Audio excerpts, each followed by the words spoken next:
We got a big victory to talk about in the first and second arena, but before I jump into that, I want to tell you guys about an opportunity to jump headfirst into the liberty movement and make a real impact. Young Americans for Liberty is currently recruiting campaign field staff to help elect pro-liberty candidates across the country. These hardcore candidates are dedicated to protecting and restoring the Second Amendment and the rest of our fundamental rights as Americans. If you are ready to be a part of the fight, stand against the establishment, and make a real change in 2022, you can join one of these campaigns from now through November 8th.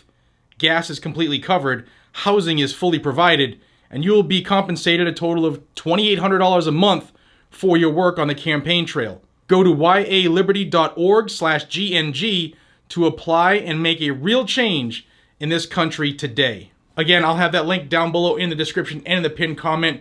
For those who have said, what can I do? How can I be a part of change? This is a great way to start. I want to thank Young Americans for Liberty for sponsoring this video.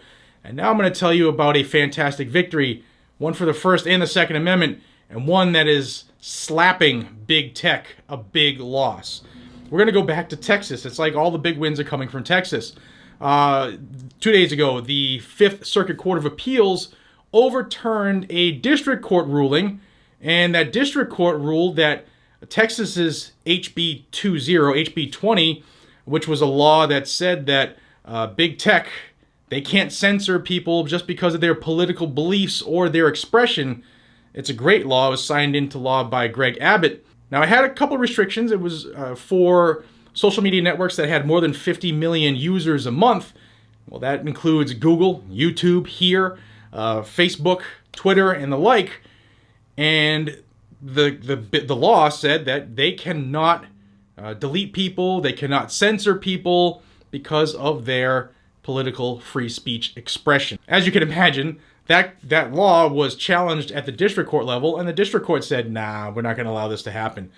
Well, it was appealed by Texas Attorney General Ken Paxton, and he just delivered a huge victory through the Fifth Circuit Court of Appeals. In his opinion, Judge Andrew Oldham said this: the implications of the big tech platforms argument are staggering.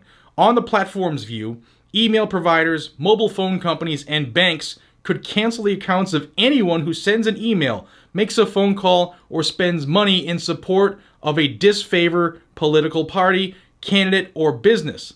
Today, we reject the idea that corporations have a freewheeling First Amendment right to censor what people say.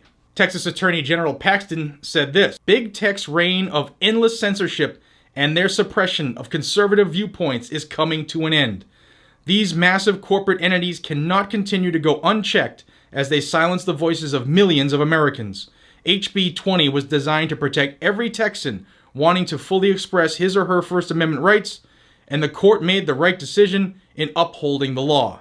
Now, I bring this to you because everybody on this platform and the ones mentioned who is pro-freedom, pro-2A, pro-life, pro-conservatism, pro-anything, we all know we've been censored. In fact, we know people have been deleted wholeheartedly from these platforms because they believed in something that went against the narrative.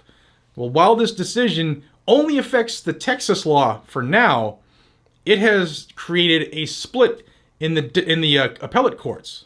Now, when you have a circuit split, for instance here, the Fifth Circuit Court of Appeals said, hey, you guys cannot censor free speech.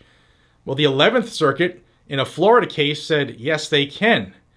Well, now that's a circuit split, and that makes it generally much more likely that the Supreme Court will take the case, because you can't have two halves of the country running off of different rules, unless it's the Second Amendment. Then they'd love that, because it takes forever to get a 2A case heard, thanks to Justice Thomas for doing that with Bruin.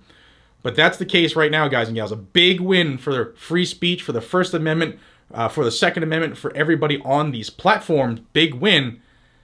Now we're going to have to see what happens. I assume that the powers that be that took the loss will appeal, and that makes it all that much more likely that the Supreme Court is going to hear it.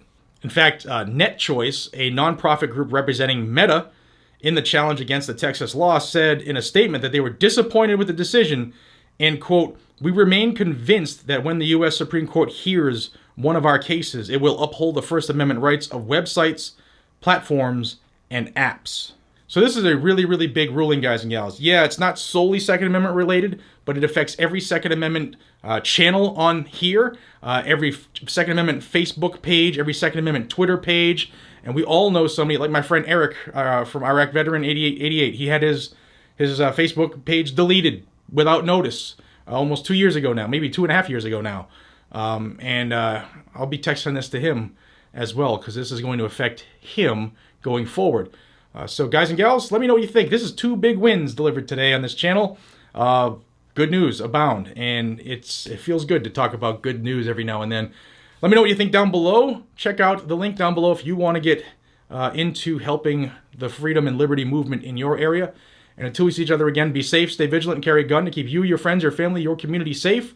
I'll see you in the next one, y'all. Take care.